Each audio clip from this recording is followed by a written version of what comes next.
তারা সংখ্যায় এত বেশি হবে যে একজনের মৃত্যুর আগে হাজারজন জন্ম নেবে। তারা এমন এক জাতি যাদের থেকে আসমান ও জমিন কাঁপে, পাহাড় গলে যায় আর মানুষ দিশেহারা হয়ে পড়ে। হ্যাঁ, আমি বলছি ইয়াজুজ মাজুজ সম্পর্কে। কারা তারা, কবে বের হবে, আর কে তাদের থামাবে? চলুন কোরআন ও সহিহ হাদিসের আলোকে আমরা জেনে নিই সে ভয়ঙ্কর বিস্মৃতিকর ভবিষ্যৎ সম্পর্কে।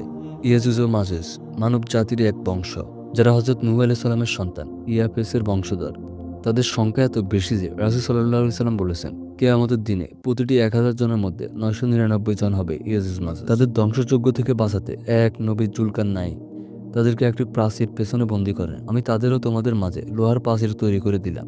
ইয়াজুজ মাজুজ পৃথিবীর আজও এক জায়গায় আছে, কিন্তু তারা সম্পূর্ণভাবে আল্লাহর হুকুমের গোপন। তারা প্রতিদিন সে প্রাচীর ঘুরতে থাকে, প্রায় শেষ করে ফেলে। আল্লাহর হুকুম না আসা পর্যন্ত তারা বের হতে পারবে না। রাসূল সাল্লাল্লাহু আলাইহি সাল্লাম বলেন, তারা খনন করে করে একদিন বলবে, কাল আবার এসে খনন করব, কিন্তু আল্লাহ প্রাচীরটি আবার আগের মতো করে দেন।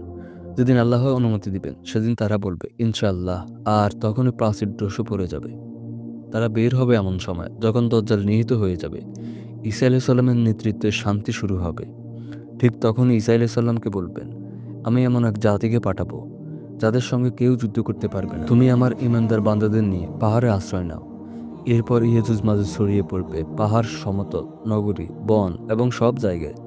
তারা খাবে পৃথিবীর সব খাবার, পান করবে সব নদী, এমনকি বলবে পৃথিবীর সব পানি শেষ করে ফেলেছি। এই ভয়ঙ্কর জাতির বিরুদ্ধে কেউ দাঁড়াতে পারবে না। ঈসা আলাইহিস সালাম ও তার অনুসারীরা পাহাড়ের আশ্রয়ে থাকবেন।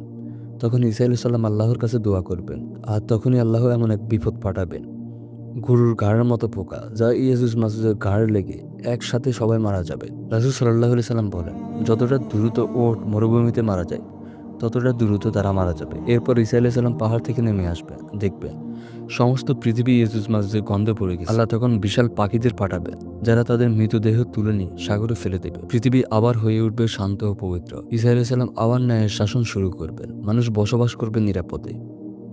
সে সময় থাকবে এত বরকত যে এক ডাল ডুমুরে এক পরিবারের খাবার হয়ে যাবে। রাসূল সাল্লাল্লাহু আলাইহি সাল্লাম বলেন, ঈসা আলাইহিস সালামের যুগে সিংহ হরিণের পাশে চলবে, বাঘ ঘাস খাবে, বিষাক্ত সাপ শিশুর সাথে খেলবে। বন্ধুরা, ইয়াজুজ মাজুজের ফিতনা বাস্তব, তারা এখনো বন্দী, কিন্তু তারা বের হবে। এ দুনিয়ার সত্যিকারের শত্রু হচ্ছে নফস, কুফর ও দজ্জালের ফিতনা। আর আমাদের বাঁচার একমাত্র উপায় হলো ঈমান, ইবাদত, কোরআন ও রাসূল সাল্লাল্লাহু আলাইহি সাল্লামের সুন্নাহ।